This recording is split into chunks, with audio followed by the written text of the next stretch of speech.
The midnight train.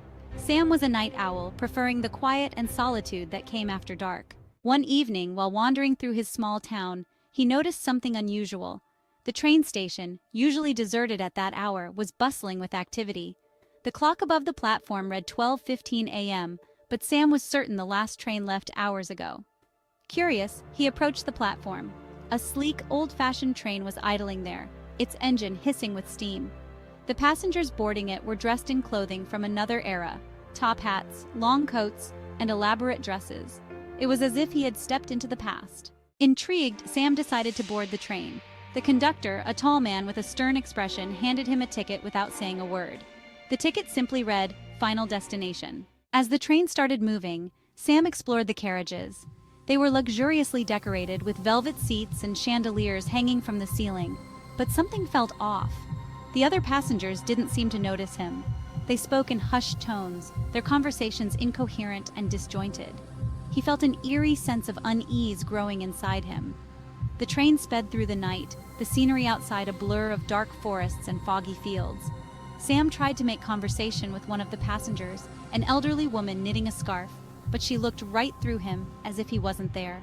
He sat back down, trying to shake off the creeping dread. Hours passed, and the train showed no signs of stopping. The other passengers remained silent and still, their faces expressionless. Sam realized with a start that he had no idea where this train was headed or how long it would take to get there. He finally approached the conductor. "Excuse me, where is this train going?" he asked. The conductor looked at him with a piercing gaze. "You don't remember, do you?" he replied. "Remember what?" Sam asked, growing more anxious. The conductor didn't answer. Instead, he handed Sam a small, faded photograph. Sam looked down at it and felt his heart stop. It was a picture of him, lying in a pool of blood, his face pale and lifeless. The memories came flooding back. The car crash, the sharp pain, the darkness.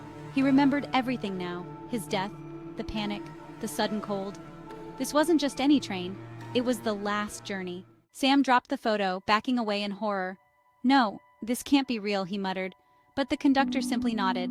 "It's time to accept it, Sam. The midnight train only has one destination, and you've reached it." But just as Sam began to accept his fate, the mist cleared, and he found himself standing in front of his own house, as it was years ago, when he was still alive. The door creaked open, and he heard his mother's voice calling him for dinner.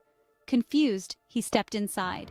The moment he crossed the threshold, everything snapped back to the present. He was in his modern-day living room with the lights on, his phone buzzing on the coffee table. There was no sign of the train, the mist, or the otherworldly journey. Breathing heavily, Sam picked up his phone and saw a message from his best friend, asking if he was still coming over. Shaking his head, he wondered if it had all been a dream. But as he turned to leave the room, something caught his eye. On the table, where he had found his phone, was the old, faded photograph of him lying in the pool of blood. And this time, it was fresh.